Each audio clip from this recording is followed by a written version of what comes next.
हरे कृष्णा। राधे राधे किशन दासी के चैनल में आप सभी प्यार प्यार बिहार जी के भक्तों का स्वागत है। और आप सब कैसे हो? कान्हा जी की कृपा से आप सब ठीक होंगे। तो आज है पुत्रता एकादशी। सभी मित्रों को पुत्रता एकादशी की ढेर सारी वाली बहुत सारी बधाई हो। जरूर से पुत्रता एकादशी का व्रत करें। और संतान के इच्छुक है, जिनके संतान होने में विलम्ब हो रहा है और जो चाहते हैं कि हमारे संतान हो, तो वो सच्चे मन से बिहारी जी श्री जी का ध्यान करके एकादशी में ध्यान करके व्रत करें। उनकी जरूर से मनोकामना पूरी होगी, ये मेरा दृढ़ विश्वास है, क्योंकि बहुतों की पूरी हुई है, क्योंकि वो मुझे बताते हैं।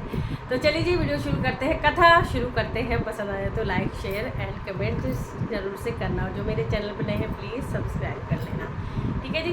तो शुरू करने से पहले हाथ में तुलसी पत्ता, फूल या तिल ले लेंगे। तो श्रीमन नारायण नारायण नारायण नारायण, लक्ष्मी नारायण नारायण नारायण, गोविंद नारायण नारायण। बोलो लक्ष्मी नारायण भगवान की जय, श्री हरि विष्णु भगवान की जय। हम ले लेंगे तुलसी पत्ता, ठीक है जी। और कथा शुरू करते हैं। और कोई लोग किताब बार बार पूछते, मैं कई बार बता चुकी हूँ। तो ये मेरी किताब का नाम है एकादशी महात्म्य, ठीक है जी। ये है बुक एकादशी महात्म्य की, ठीक है जी। और भाई सबके अलग अलग छपती हैं, मेरे यहाँ का लोगो है, पंडित जी है नीचे लिखा हुआ है। तो ये है। तो शुरू करते हैं। श्रावण मास के शुक्ल पक्ष की एकादशी को पुत्रदा एकादशी कहा जाता है। इस दिन भगवान जनार्दन की पूजा की जाती है। संतान प्राप्ति की इच्छा रखने वालों को यह व्रत अवश्य करना चाहिए। हे केशव, श्रावण के शुक्ल पक्ष में किस नाम की एकादशी होती है? कृपया मेरे सामने उसका वर्णन कीजिए। भगवान श्री कृष्ण बोले, राजन, प्राचीन काल की बात है। द्वापर युग के प्रारंभ का समय था।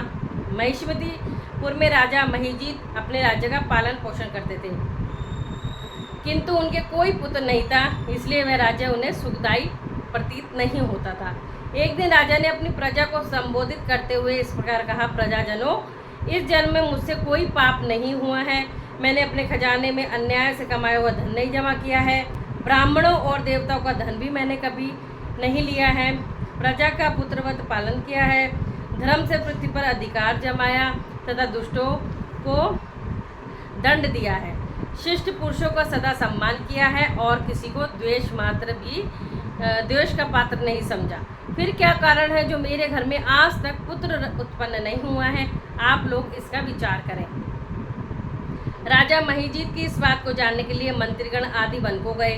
वहां वन में जाकर उन्होंने बड़े बड़े मुनियों के दर्शन किए। उस स्थान पर वयोवृद्ध और धर्म के ज्ञाता महर्षि लोमेश भी थे। वे सभी उनके पास गए और उन सभी ने महर्षि को यथा योग्य प्रणाम किया और उनके सन्मुख बैठ गए। उनसे विनय करने लगे कि देव, हमारे अहो भाग्य है कि हमें आपके दर्शन हुए। इस पर लोमेश ऋषि बोले कि ब्राह्मणों, आप लोगों की विनय तथा आपके सद्व्यवहार से मैं अत्यंत प्रसन्न हूँ। अब आप मुझे अपने आने का कारण बताइए। मैं आपके कार्य को अपनी शक्ति के अनुसार अवश्य ही पूरा करूँगा। लोमेश ऋषि के ऐसे वचन सुनकर सब बोले कि हे महर्षि, आप हमारी समस्त बातों को जानने में ब्रह्मा से भी अधिक समर्थ हैं। महिष्मती नाम की पुरी में एक महिजीत नाम का राजा, धर्मात्मा राजा रहता है। वह प्रजा का अपने परिवार की तरह धर्मानुसार पालन करता है, परंतु फिर भी वह पुत्रहीन है, जिससे वह अत्यंत दुखी रहते हैं। हम लोग उस राजा की प्रजा है, क्योंकि प्रजा का यह कर्तव्य है कि राजा के सुख में सुख माने और दुख में दुख माने। हमको उनके पुत्रहीन होने का अभी तक कारण प्रतीत नहीं हुआ है। हमको पूर्ण रूप से विश्वास है कि अब आप हमको राजा के पुत्र होने का उपाय बताकर आप हमारे राजा का कष्ट अवश्य ही दूर करेंगे। अतः इस लोमेश ऋषि ने एक क्षण के लिए नेत्र बंद किए और राजा के पूर्व जनों का विचार करने लगे। विचार करके बोले कि हे ब्राह्मणों, यही राजा पिछले जन्म में अत्यंत निर्धन था तथा बुरे कर्म किया करता था। एक दिन गांव से दूसरे गांव को घूमता था तथा व्यापार किया करता था। एक दिन ज्येष्ठ मास के शुक्ल पक्ष की द्वादशी के दिन, जो कि 2 दिन से भूखा था, दोपहर के समय एक जलाशय में पानी पीने आया बछड़ा। इतने में ही बछड़े के साथ एक गो भी आ पहुंची। वह प्यास से व्याकुल, गर्मी से परेशान उसी जलाशय में पानी पीने लगी। तब इस व्यापारी ने पानी पीती गो एवं बछड़े को बीच में से हटाकर दूर कर दिया और पानी नहीं पीने दिया। इसी कारण से राजा को यह दुख भोगने पड़ रहे हैं। एकादशी के दिन भूखा रहने से उसको राजा होना पड़ा और प्यासी गायों बछड़ों को प्यासा हटाने के पुत्र के वियोग दुख भोगना पड़ा। इस पर सब लोग बोले हैं महर्षि, शास्त्र में ऐसा लिखा है कि पुण्य से पाप नष्ट हो जाते हैं, इसलिए कृपा करके आप राजा के पूर्व जन्म के पाप नष्ट होने का उपाय बतलाइए, क्योंकि इस पाप के क्षय होने से पुत्र रत्न की उत्पत्ति होगी। ब्राह्मणों के ऐसे वचनों को सुनकर लोमेश ऋषि बोले कि हे ब्राह्मणों, यदि श्रावण माह के शुक्ल पक्ष की पुत्रदा एकादशी को तुम सब लोग व्रत करोगे और रात्रि को जागरण करोगे तो उसका व्रत फल राजा को प्रदान कर देना, तो तुम्हारे राजा को पुत्र रत्न प्राप्त हो जाएगा। मंत्रियों सहित समस्त प्रजा महर्षि लोमेश ऋषि के वाक्यों को सुनकर प्रसन्नता पूर्वक अपने नगर को वापस गई। उस सब लोगों ने श्रावण मास के शुक्ल पक्ष की पुत्रदा एकादशी को लोमेश ऋषि की आज्ञा अनुसार विधि पूर्वक व्रत किया और द्वादशी को उसका फल राजा को दे दिया। उस पुण्य के प्रभाव से रानी ने गर्भ धारण किया और 9 महीने पश्चात उसके एक अत्यंत तेजस्वी पुत्र उत्पन्न हुआ। हे राजन, इसलिए इस एकादशी का नाम पुत्रदा पड़ा।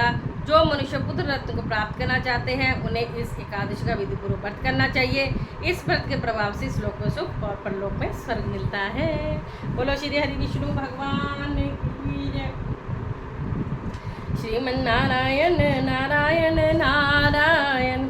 और कोई मुझे पूछ रहा था कि आप सभी एकादशियों के नाम लेते हो, वो क्या ज़रूरी होता है? ऐसा कोई ज़रूरी नहीं है, ये मैं इसलिए लेती हूँ कि हमें भी याद हो जाए और आपको भी पता रहे कि आगे आने वाली एकादशी कौन सी होगी, चाहे वो कृष्ण पक्ष की हो चाहे शुक्ल पक्ष की हो। एकादशी समान होती है, कभी भी एकादशी में कोई भेद नहीं करना चाहिए। ठीक है जी, तो चलिए जी, जहाँ से एकादशी शुरू हुई है उसका नाम ले लेते हैं। उत्पन्ना एकादशी, मोक्षदा एकादशी, सफला एकादशी, पुत्रदा एकादशी, षटतिला एकादशी, जया एकादशी, विजया एकादशी, आमल की एकादशी, पाप मोचनी एकादशी, कामदा एकादशी, बरुथनी एकादशी, मोहिनी एकादशी, अपरा एकादशी, निर्जला एकादशी, योगिनी एकादशी, देवशनी एकादशी, कामिका एकादशी, और जो आज है वो पुत्रदा है, और जो अगली आएगी वो होगी भाद्रपद मास की अजा एकादशी जो अगली होगी। फिर आएगी परिवर्तनी एकादशी, फिर इंद्रा एकादशी, पापनकुंश एकादशी, रमा एकादशी, प्रबोधनी एकादशी और पद्मिनी परमा एकादशी। तो राधे राधे सभी को। आशा करती हूँ आपको ये कथा बहुत बहुत महत्वपूर्ण लगी होगी और समझ भी आई होगी। ये तो रहा राजा को प्रजा ने फल दिया अपनी एकादशी का, द्वादशी वाले दिन।